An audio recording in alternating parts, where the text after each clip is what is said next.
जब से यहां पर पूरे बीजेपी रूलिंग पार्टी हमको ज्ञान दे रहे हैं कुछ नहीं होगा कुछ नहीं होगा। मैं दलील के साथ बता रहा हूं आपको। आर्टिकल 14 चला गया, 15 चला गया, 29 चला गया।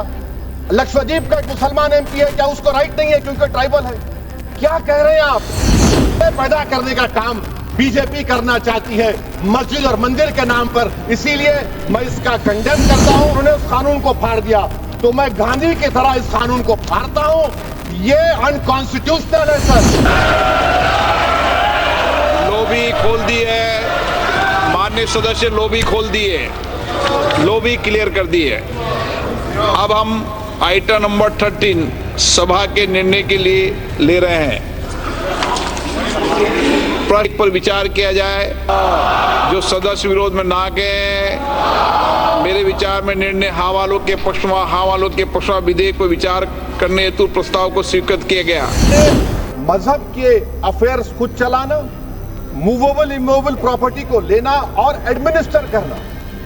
जब हिंदू धर्म को, बौद्ध धर्म को, सिखों को यह राइट दिया गया है तो आप कैसे मुसलमानों से छीन रहे हैं? तो ये आर्टिकल 26 का ग्रेव वायलेशन है कि बोर्ड और काउंसिल जो होगा वो माने वक्फ इस्लाम से अलग।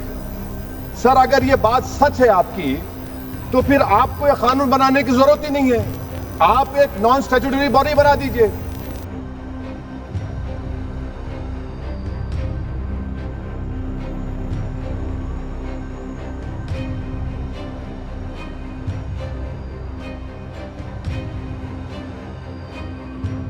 ये जो कानून बन रहा है ना सर, ये आर्टिकल 26 इसका सोर्स है। और आर्टिकल 26 जब इसका सोर्स है तो आर्टिकल 26 का ABCD क्या कहता है कि रिलीजियस डिनोमिनेशन को अपने मजहब के अफेयर्स खुद चलाना, मूवेबल इमूवेबल प्रॉपर्टी को लेना और एडमिनिस्टर करना। ये बिल का मकसद सिर्फ मुसलमानों को जलील और रुस्वा करना है, मुसलमानों को दूसरे दर्जे का शहरी बनाने का इनका मकसद है।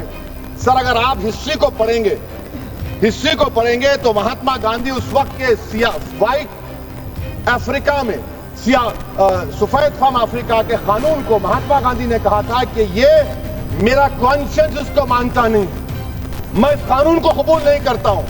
तो महात्मा गांधी ने क्या किया? उन्होंने उस कानून को फाड़ दिया। तो मैं गांधी की तरह इस कानून को फाड़ता हूं। ये अनकॉन्स्टिट्यूशनल है सर। इस देश में झगड़े पैदा करने का काम बीजेपी करना चाहती है मस्जिद और मंदिर के नाम पर, इसीलिए मैं इसका कंडेम करता हूं। और मैं आपसे गुजारिश करता हूं कि मैंने अपने 10 अमेंडमेंट दी है, आप इसको कबूल करिए सर।